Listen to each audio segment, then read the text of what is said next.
What's up, everybody? We're just gonna do a shop update on the Ultra 4 4Runner slash buggy truck, whatever you're gonna call it these days, the Hilux, and just about everything else. So here we go.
Since we saw you last, a lot of things have changed.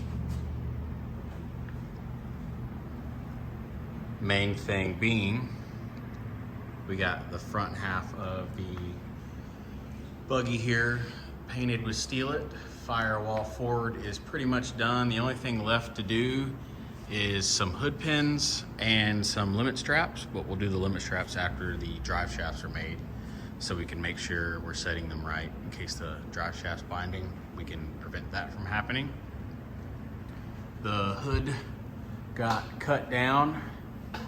I've got some 1/4 inch, just bought it in bulk from the local steel outlet, some just rod, and it is just tacked every inch and a half randomly around it, and then we wrapped it with some carbon fiber vinyl. Wow, I can't talk. Carbon fiber vinyl highlights all the dents that were in the hood, adds character to it, but it makes it look cool. Underneath it is my oil cooler, as you see there, and the cool crossbar. It's kind of clamped down right now so it doesn't fall on my head again. But that's all done. Got all the stuff put back in as far as like winch and that goes. Can't do the lights yet. Got my oil filter mounted here. That's where it's gonna go. So you can see the fittings I have taped off to keep dust out. They're gonna go down and into the relocation plate that's right here with tape on it. And then one of them will go up, obviously, to the oil cooler. That's a better look, there you go. So that oil cooler right there will get air through the actual hood vent. Usable hood vent, who would have thought? And then the front grill in here is my PSE steering cooler. Rad flow hydro bumps are in, still have to charge those. We'll do that when we charge the shocks. But what we did today was we got our steering done. Look at that. So factory knuckle there, added a bunch of gussets to it, made it double shear as well. That took all day of just having to heat up the entire thing. I heated up the hub, the seal, everything, the ball joints, who cares, because all of that's getting replaced with better stuff anyways. Ordered some brakes in. Straight O'Reilly's. They are factory Dodge 2500 brakes.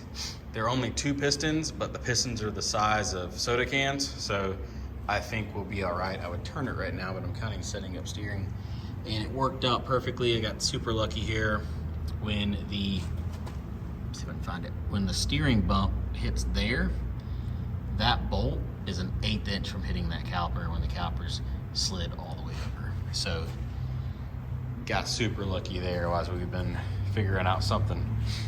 But that works. Right now we're setting up steering angle. So I did really good on getting that ram centered in this axle. It's a 1/16 of an inch off, which is ridiculous.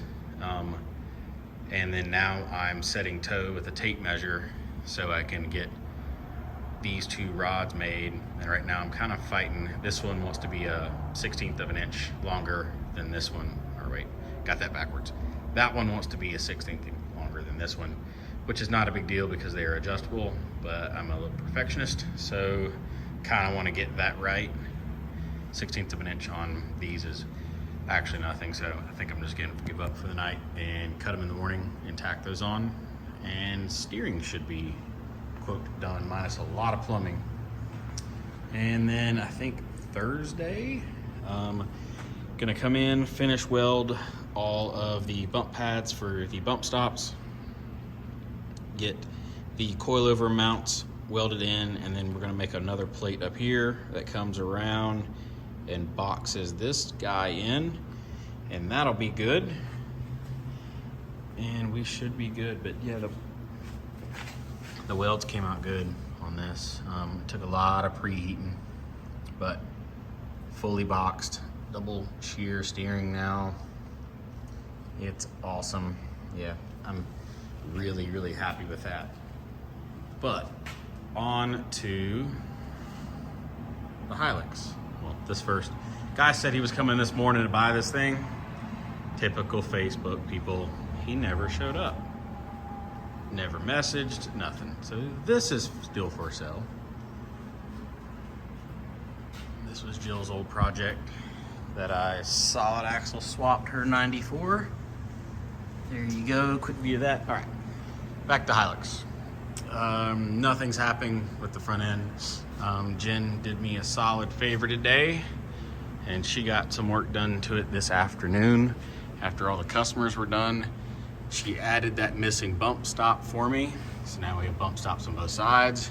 And while she was doing it, one of the U-bolts was not cooperating with her, so we cut all the U-bolts out and put factory 3rd gen Tacoma ones in that we just had laying around the shop. And to make it match, she went ahead and did this side for me, which is awesome of her. And then she had a little more time, and she got the whole rear half undercoated for me. Look how awesome that looks under there now. Don't mind the super rusty exhaust, it's getting cut out. So she started doing that, and then she ran out of paint / time, but all of this is actually done. And I think she moved the rear diff breather as well for me. You know how it was coming up on the edge of the cab, just hanging out up there. She has moved it for me. I don't know where she moved it to, but she moved it. Following it, it's somewhere up in that fender well, which is plenty fine for me because I don't plan on forging water, like roughly at least that high. I have sliders would be enough for me. So that's an update on it. And then she started to do the transmission mount that has the 2 rubber hoses plugged in it here, but that would take a little more time than she had today, and we need this lift for tomorrow's work, so that's the next thing on that. Is the big update for the shop. Trying to think what else. Oh, we're gonna cut the floor back out of the truck, of the race truck, not the Hilux. We kind of show you why here. So the floor here, nothing is wrong with the floor itself. It's the secondary shifter here, or transfer case itself. I'm worried about it. Big V8 race truck. The FJ case is like a 4-to-1. It's like a 3.87 some change to 1 in low. Most race truck guys are running a 3.8 to 1, so we're right in the area of them with an Atlas. The 4.7 crawler box that I bought, it also actually has the option for 1-to-1, so that's fine, but that's just gonna be too low. This thing isn't designed for like super slow speed crawling. It's gonna be designed to get over the rocks really fast. So 4 high and 4 low should be fast enough for this thing, so that transfer case is gonna go away. Should have done some research, kind of messed up there. I was trying to make something really cool, but I'm worried about it because those transfer cases are from pickup trucks like Jill's and the Hilux and like my little mini truck. So they're gear driven, so they're super strong. They're technically stronger than the FJKs because the FJKs has a chain driven, but you don't hear people breaking FJ or 5th gen 4Runner transfer cases too often.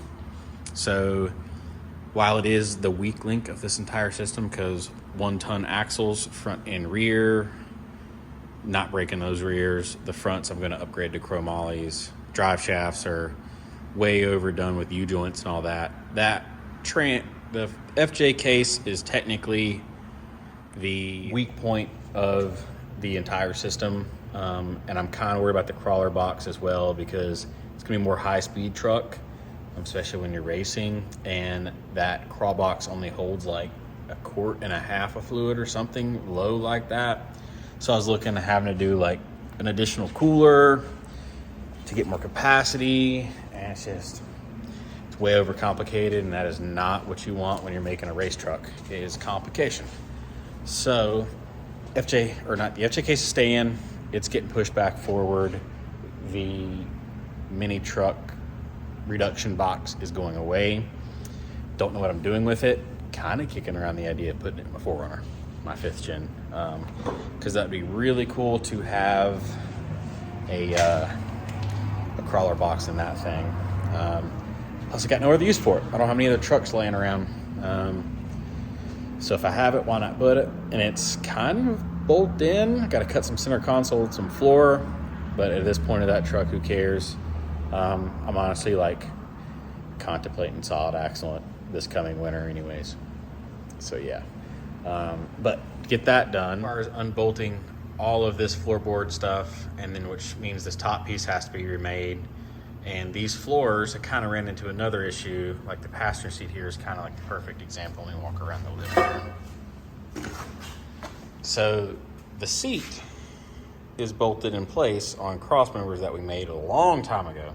Well, this is into the frame rail here, but that's another cross member there. But to put a seat belt, this cross member is a little too far back. The seat belt needs to be roughly about there to have the right angle. If you look at the driver's seat there, it needs to be about right there. There's no cross member in that seam right there. So that sucks, 1. 2, if I'm remaking all of this, I think what we're gonna do is we're gonna cut this cross member out, or we're gonna cut this floor that's just pretty much tacked in place along the way out and make like actual tube, because I have a ton of 1.5" 120 wall that we ordered in bulk.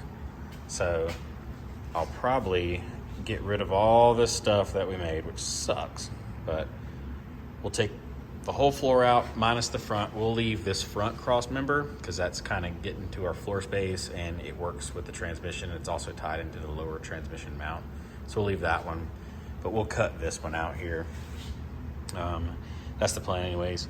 We'll get in there, we might look at that and not like that anymore and bend a round tube up of that 1.5" over here, and we'll make the whole floor structure out of that and then sheet it again. To move backwards with that and the steering column, but no one's ever done this before, so they've never turned an 03 4Runner into an Ultra 4 race truck that's solid axle. There's the Sherpa guys that are running a 4Runner, I think the 45 or 4600 class, but they're still IFS and they're not going through the craziness that I am.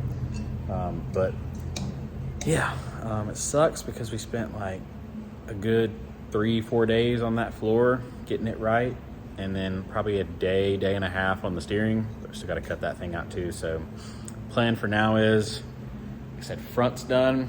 I got to finish the axle up. We'll get the coilovers mounted, take the links out, weld those front links fully up because it's kind of set in stone now.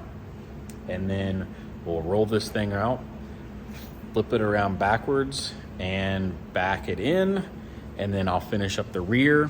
The rear doesn't have much left. It's make the tire hold downs for the straps because my straps are in now. Mount some reservoirs, mount a rear tail light. Nothing super crazy really, honestly, back there. That's kind of it. And do some paneling, do some more of the the quarter turns for the paneling, and then we'll paint the back half. So it'll be like rear firewall rearward. We'll get painted with steel it, and then we'll leave it kind of the way it is, and we'll tear apart the middle, which kind of sucks because we have all these bars in the way we have to work through now. But we'll just tear apart the middle and redo it real fast. I've done harder, so it sucks, but let's make it good and right. And then I could probably, I know I could say that the DOM tubing that will be running in there will be stronger than the manufactured cross members that we cut on the plasma table there. It sucks to go backwards, but make it better. And then I can probably lower my seats a little bit too if we redo the floor. Yeah, so that's shop update. Thanks for watching. Like, subscribe, and share, all that fun stuff. We're almost to that magical 1,000 subscriber mark, but our watch hours has to go up. So I'm doing crazy things in the background. A lot of videos to come on new things that are coming to Apex Overland. Oh yeah, Jill's Tundra left.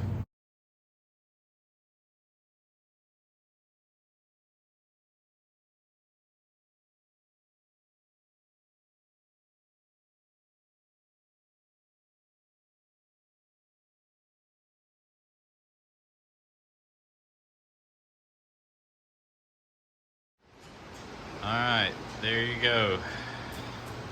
As you can kind of see the line there, it's like an adhesive slash like wax line, since we've waxed this thing a few times. Let me show you what I'm gonna use to take that edge off. This stuff right here is magic. Simply like spray it on your edges and then wipe it off with a paper towel, and it takes off adhesive. It's like if you like debadge it and it's got that adhesive mark on it, this right here cleans it up excellent. Doesn't leave like a residue or anything. It's awesome stuff.